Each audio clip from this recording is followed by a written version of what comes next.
Have you ever felt overwhelmed by all the notebooks and journals you have? Well, welcome to my world. This is how I felt right after Christmas.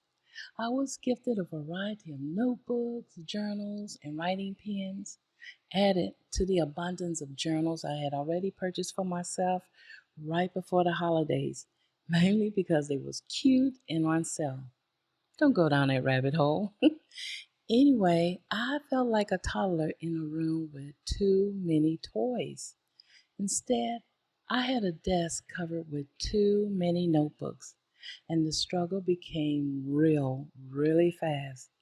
My brain went into overdrive, not knowing which one to use first or what creative thoughts I can possibly use for this one. My daughter gave me this one, or this one. My other daughter gave me this one for Christmas. So the excitement faded fast. But after a few days, I knew I needed a journal to plan out my year, especially since 2024 would be the year I release my debut novel. So I grabbed these two, the official bullet journal and my favorite pocket-sized moleskin. And since I couldn't make up my mind, I decided to use them both. Well, that didn't work. My intentions was to use the bullet journal as my stay-at-home desktop planner and mirror the pocket-sized moleskin as my everyday carry. But that got too redundant and I was stressing myself out. Perfection was trying to creep into my jaw of journaling, and when that happened, I started ripping out pages and eventually tossing my journals in the trash. Now that's a habit I don't want to repeat. But after some thoughts, I reflected upon my minimalist approach on what I've been using for the past several months as my catch all.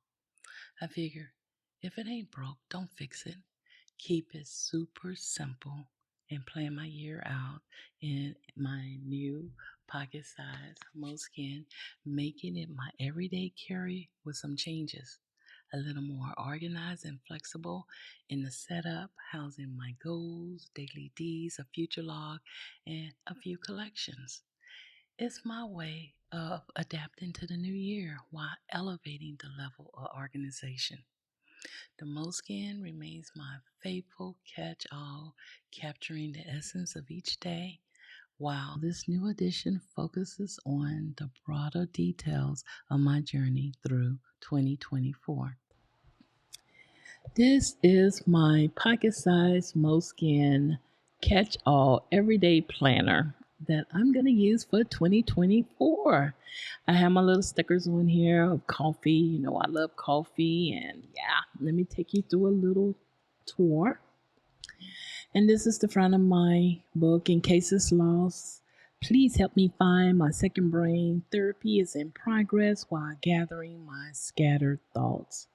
And as a reward, I will definitely give you a hug and a cup of coffee. I just need to add my phone number, but hopefully I won't lose it since it's so small, it's easy to carry around. I have no need or no fear of losing it. And this is how I have it set up. I decided to put my goodbyes to 2023 on here, which is procrastination, other people's opinions, especially the negative ones, and frivolous spending. I am going on a money diet. And hello to 2024. And my main hello is be my own best friend for this year and embrace all my emotions and don't stop moving forward, which is the key to me finishing my cozy mystery manuscript. This is the saying I love, and I put this in all my journals. Well, this is the second one, Wabi Sabi. And it's a reminder of embracing my imperfection, my mistakes. So I just read this when I feel like I want to rip out a page or toss the journal away. A way of living that's focused on finding beauty within the imperfections of life and accepting peacefully within the natural cycle of growth and decay. This is so perfect, and this is a simple way to live life and a simple way to journal without feeling like, oh, I hate my handwriting. I'm throwing this away, which is a bad habit of mine. And I decided to put some of my favorite quotes as a reminder to stay productive throughout this here journal. I am not writing it down to remember it later. I am writing it down to remember it now. And I got this from Field Notes. I just thought that was perfect because I am trying to remember things now as I go on with my day. And another saying, every day holds hidden treasures ready to be appreciated. And this will be a reflection thoughts. I will add into my journal personal quotes, reflection. Maybe I might do my morning pages in here. I hadn't really decided on that because my morning pages does takes a lot of pages, and I really want to see how far I can go throughout the year with this here one Moleskine. It's going to be a challenge, but we're going to see. So anyway, this is my index, and I never liked the index in the past. I thought it was a waste of time just going back, jotting down, what was on each particular page. But my fault. It's so valuable to know exactly what was written where. That way you can just look at the pages and flip right to it. So, yeah, this is very valuable to have an index in your journal. And I have a couple of pages for that since it's a small journal. Then I have my future log, and I want to keep it simple. I divide it into three, and I just add the important dates, events that's going to be happening that month. Like my daughter, she goes back to school on the 8th, and then there's a holiday on the 15th. So, yeah, and leap year. This is leap year. So I have my future log. If someone was to tell me, oh, we having a conference, a writers' conference in August, I just jot it down here. I can always come back to it when I hit that month of August and see what was scheduled. And it goes through December. One day, maybe. This page is for me just to brain dump things that I want to do, but I'm not obligated to do it. I'm not making myself do it, but maybe someday I will do it, such as spend a weekend in San Antonio. That I'm definitely going to do because that's what I really want to do. Or take a local train ride here in Texas, grow a vegetable garden. So I just brains jot down some of those things here, and it goes on this page too. This is my page for unapologetic goals, something I got from Matt Ragland. You might want to check his YouTube channel out. And what he said is jot down all the goals that you want to do, whether it's unrealistic or not. Just write it down. And once you write it down, then you can narrow it down to your top three or your top five goals for the year. And that's what I did for my top five goals for the year. But right now, I just wrote a list of goals. And number one is to get a passport. And I want to finish my published book one of my Cozy Mystery series this year. And he talked about system goals and outcomes. So I have this here on the side. And the system goals are goals that are continually going. For example, bullet journal for a year. That's a continuous thing because I'm going to be doing that almost every day. Um, get a passport is an outcome. It's a one-time thing. It's a point A to point B. So I wrote it down as an outcome goal. Let's see. Lose weight is a system goal. It's a continuous thing. Maybe if I was say, oh, lose 50 pounds, that 50 pound will be an outcome. So that's what I did for my unapologetic goals, and I took my top three goals from this list, and it has become my main goal for the year. And I broke my goals down quarterly. In January, first quarter, April through June, the second quarter, third, and the fourth quarter. And these are my top three goals. Finish my manuscript. I should have said publish. Lunch spring newsletter and intentional movements 20 minutes a day. And these are the habits that correspond with each of these goals. Like I had just jotted down because that's how my brain functions. Writing consistently goes with finish the manuscript. Focus on topics for my newsletter, and intentional movements with my supplement, water, and walking. And in the second quarter, I just have create my book cover. So this still reflecting upon that manuscript, which I need to change to publish that book. Beta readers, professional editors, and so on. And in the third quarter, I will focus again upon this here manuscript, which is my pre-orders for my book, marketing across all social media platforms. And in the fourth quarter, the debut novel releases October the 18th, which is on my grandmother's birthday. So that's how I got my goals, and I will celebrate me in each quarter. And this is where I will do my summary goals. Just write a little summary of what I didn't do, what I need to pivot for each quarter. And I decided to keep a little book page.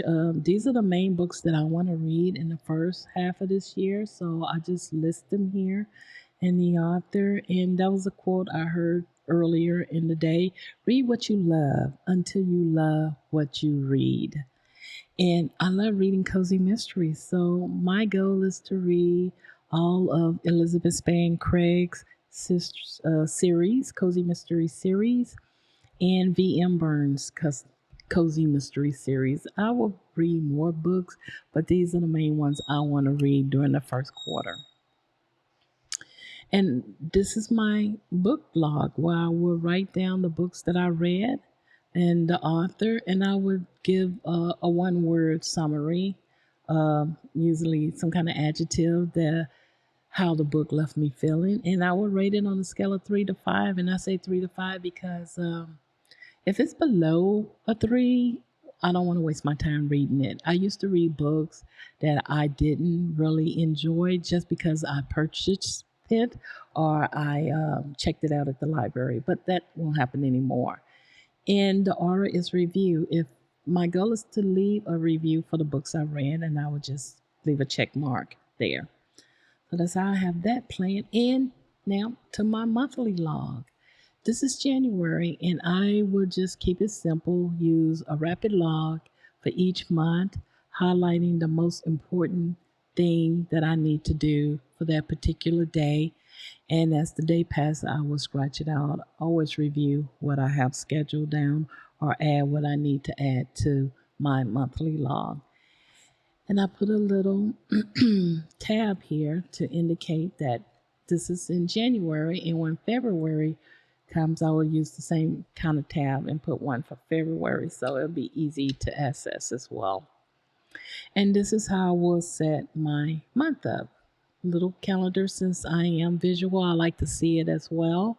And I will list my events, the events that I know are happening for this month. I will post it here with the dates and include my goals. So I would take the bigger goal and break them down into smaller goals and put it here as my goals and intentions to complete for the month of January. And right here, my reminder. Way my brain works, sometimes it pulls out dates for the future. And for next month, I needed to remember I have a dental follow up, so I put that here. I will have a task dump and just dump down all my tasks that I know I need to do for the month of January. And once it's done, I just cross them out. It's just a dump. Sometime I take what's here and I will put it in my daily spread.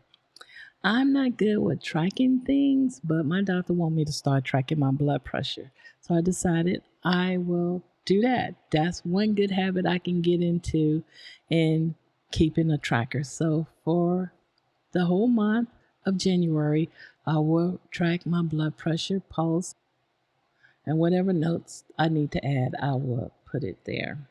So that's my only tracker I have for this month. And then I have a gratitude. I did this before back in October and November, and I found pleasure in doing a one word gratitude.